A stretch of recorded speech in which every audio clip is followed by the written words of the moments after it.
আমরা আপনাদের কোনো আশার কথা শোনাতে পাচ্ছি না, তবে উনি এখনো বেঁচে আছেন। ওসমান হাদির জীবন মৃত্যুর সন্ধিক্ষণে দাঁড়িয়ে থাকা মুহূর্তগুলো শুধু একটি অস্ত্র পাচারের গল্প নয়, এটি এক চিকিৎসকের মানবিকতা, দায়বদ্ধতা ও বিশ্বাসের অনন্য দলিল। ঢাকা মেডিকেল কলেজ হাসপাতালের নিউরোসার্জারি বিভাগের প্রধান অধ্যাপক ডক্টর জাহিদ রায়হানের নেতৃত্বে পরিচালিত সেই ঝুঁকিপূর্ণ অস্ত্র পাচার ছিল চিকিৎসা বিজ্ঞানের এক চরম পরীক্ষা।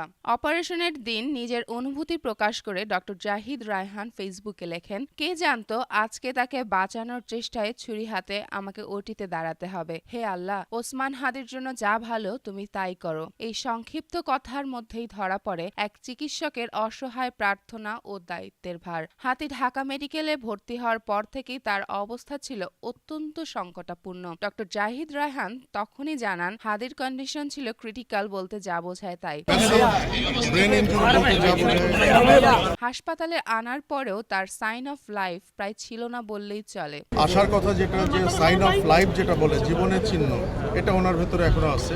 তবে অস্ত্রোপচারের সময় অ্যানেস্থেশিয়া বিশেষজ্ঞরা লক্ষ্য করেন তার নিজস্ব শ্বাস প্রশ্বাসের শক্তি এখনো অবশিষ্ট আছে। অ্যানেস্থেশিয়া যিনি প্রফেসর, উনি বারবার আমাকে অ্যাসিওর করছেন যে ওনার নিজস্ব যে ইফোর্ট, একটা মানুষের যে শ্বাস প্রশ্বাসের ইফোর্ট যেটা, ওটা ওনার ছিল।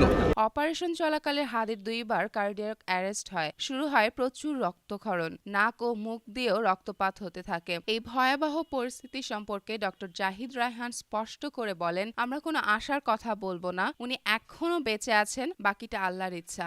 শেষ পর্যন্ত সফলভাবে মস্তিষ্ক থেকে বুলেটের ফ্র্যাগমেন্ট অপসারণ করা সম্ভব হয়। উন্নত আইসিইউ সাপোর্টের প্রয়োজন হওয়ায় স্বজনদের সিদ্ধান্তে হাদিকে পরে এভার কেয়ারে স্থানান্তর করা হয়।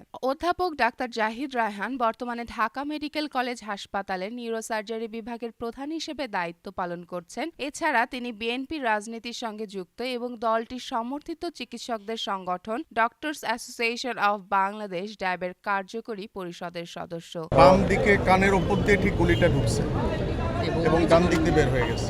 চেমন ফারিয়া, জনকণ্ঠ।